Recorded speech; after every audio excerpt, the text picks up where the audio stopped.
La polémique de la semaine, c'est celle du voyage à Berlin du Premier ministre. On va en parler, mais aussi on va parler beaucoup, surtout, des régionales et notamment dans le sud-ouest de la France avec Madame Virginie Calmels, qui est à la mairie de Bordeaux et qui est aussi tête de file, chef de file de la liste de droite dans cette grande région dont on va parler tout à l'heure.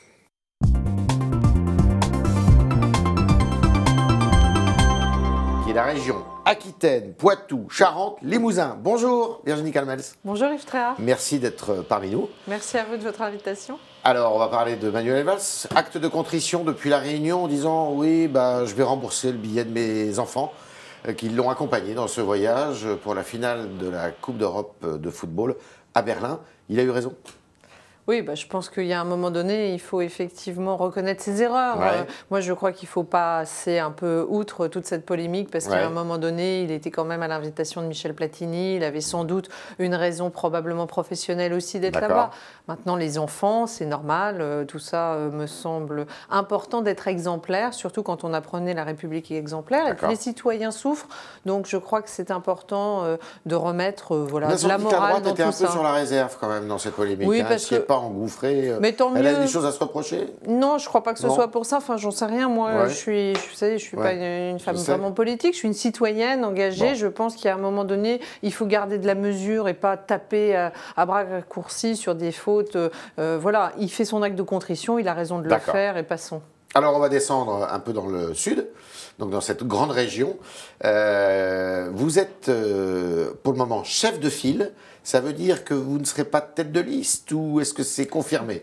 Non, je suis bien tête de liste des Républicains. On est d'accord. Et la question qui va se poser, c'est effectivement les discussions avec l'UDI, le MoDem, Alors pour être on en parle tête tout de suite. de liste Comment ça se passe de l'Union. Écoutez, on avance très bien. Voilà, c'est en cours, ça avance. C'est en cours. Le soutien de François Bayrou, il est total?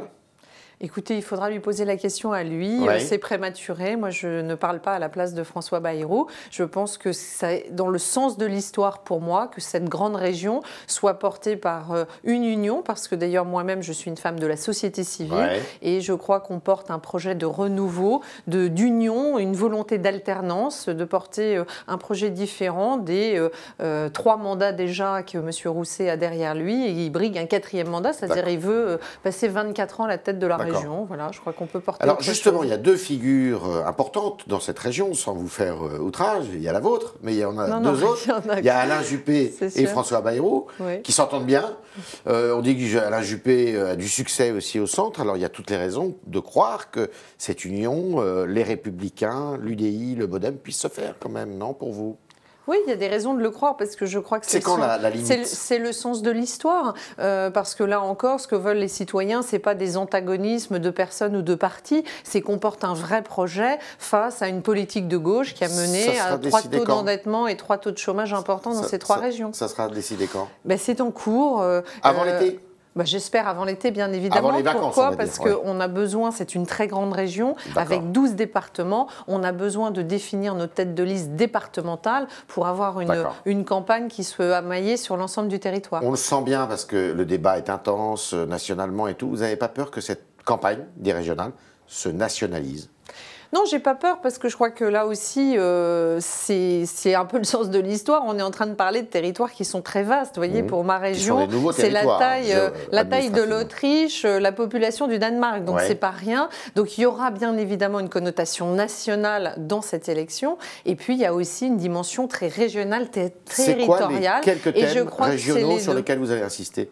Écoutez, c'est pas que régional parce qu'on pourrait dire que ce sont des thèmes nationaux, mais moi, le chômage reste quand même une priorité majeure. Combien de pourcents chez vous? Malheureusement, 9,9% en Aquitaine, c'est-à-dire comme la France. Donc, on ne peut pas se satisfaire de taux de chômage aussi élevés dans cette grande région. Et la région, le chômage des jeunes, oui, bien sûr. Dans les prérogatives de la région, il y a évidemment l'économie. Donc, moi, je suis une femme d'entreprise, c'est mon ADN et ça me passionne. Mais c'est pas que ça. La région, c'est aussi le transport, c'est aussi l'enseignement supérieur, l'apprentissage. Donc, le rapport à la jeunesse va être clé. On a la chance d'avoir une région magnifique qui a des atouts fantastiques. Simplement, il faut qu'on passe à une autre forme de gestion. Je vous ai entendu faire une promesse à l'occasion de la réforme des bourses au mérite. Vous avez dit que la région que vous apprêtez, que vous voulez gouverner, va se substituer à l'État pour venir en aide aux étudiants, enfin aux élèves, qui ont vu leur bourse au mérite divisée par 2.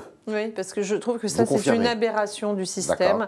Les bourses au mérite, c'est exactement ce que les Français attendent. On veut une méritocratie, essayons de la développer.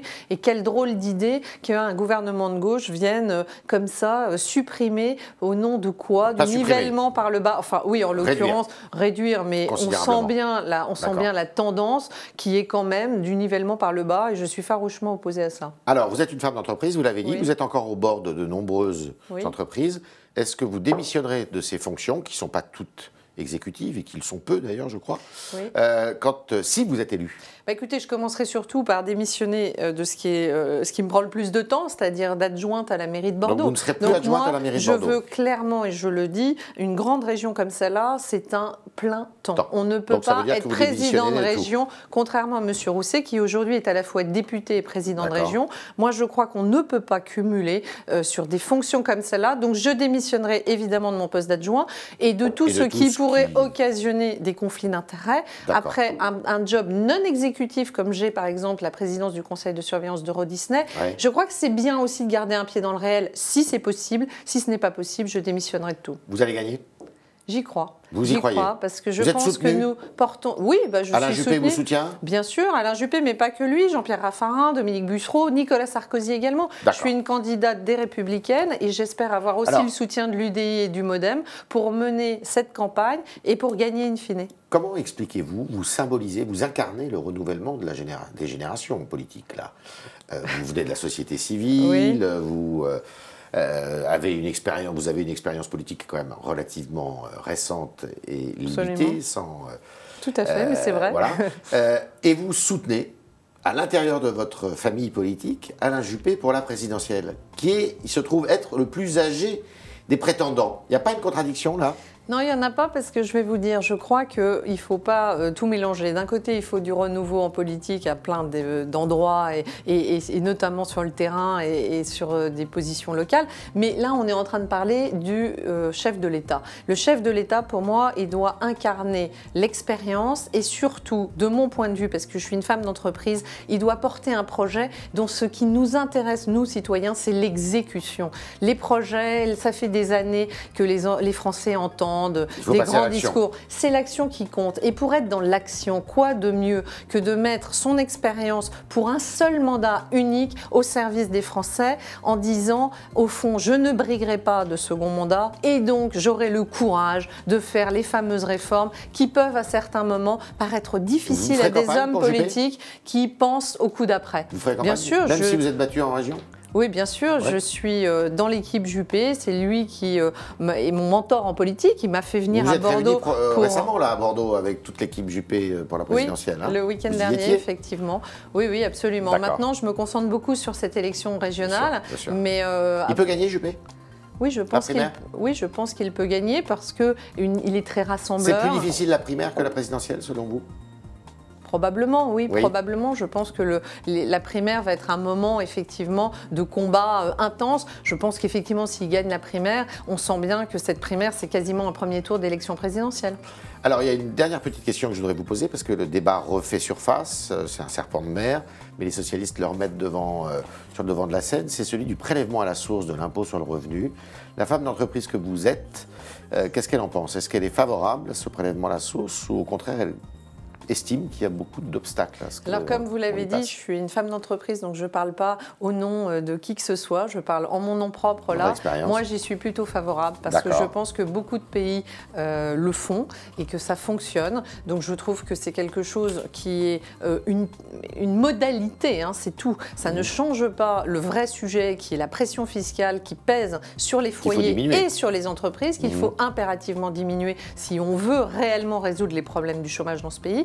Mais je pense que cette modalité est dans la modernité et donc je pense, moi personnellement, qu'il faut aller vers ça. Alors c'est un serpent de mer, c'est toujours très compliqué, c'est techniquement à un moment donné difficile. Je pense que là encore, les entreprises qui collecteraient l'impôt, ce n'est pas leur vocation première, mais regardons ce qu'est une fiche de paye aujourd'hui. Et vous ne redoutez pas une fusion de la CSG Non, et l'impôt sur le revenu je pense que, de comme cette souvent, la modalité est quelque chose qui est de la technicité purement pratique et qu'il faut aller au-delà et réfléchir effectivement à la collecte de l'impôt dans son ensemble, mais aussi à la complexité de ce bulletin de paye. Donc je pense que c'est difficile de vous répondre par oui ou par non, même si de mon point de vue de citoyenne, c'est quand même dans le sens de l'histoire. Ce qui m'inquiète un peu, c'est comme les socialistes veulent le faire, est-ce que c'est un coup politique? Est-ce que c'est pour avoir une année blanche qui tomberait bien par rapport aux échéances? Est-ce que c'est pour cacher, c'est l'arbre qui cache la forêt? On augmente toujours plus les impôts et hop, on parle du prélèvement qui n'est qu'une modalité technique alors qu'il faut parler du taux d'impôt. Voilà, c'est ça qui peut me faire peur, mais une fois encore, je crois qu'on est dans la modernité. Vous êtes heureux chez les Républicains? Oui, bah écoutez, c'est la famille politique qui m'a fait confiance. Moi, j'ai toujours eu des convictions. Je ne suis pas une femme de parti, j'ai jamais été encartée, comme vous le savez. J'ai des convictions politiques, en revanche, qui sont très claires. Je sais où je me situe sur l'échiquier politique. Et je ne suis pas particulièrement, une fois encore, une femme de parti. Mais je crois qu'aujourd'hui, très clairement, le projet, en tout cas moi, qui m'importe, c'est-à-dire le projet économique des Républicains, est celui qu'il faut pour la France. C'était le talk Le Figaro de Virginie Calmels, vous l'aurez compris, qui veut gagner, et c'est normal, la grande région du sud-ouest de la France, et qui pour ça veut s'attaquer notamment au chômage, puisque c'est une région qui souffre du chômage comme l'ensemble du pays, qui soutient Alain Juppé, qui peut bénéficier de son soutien, qui peut s'en prévaloir. C'est incontestable, parce que c'est un homme d'expérience, nous dit-elle. Et quant à l'impôt à la source, petite dernière question posée, elle y est plutôt favorable, parce qu'elle estime que ça simplifie pas mal les choses. Merci Virginie Calmels. Merci Yves Tréhard.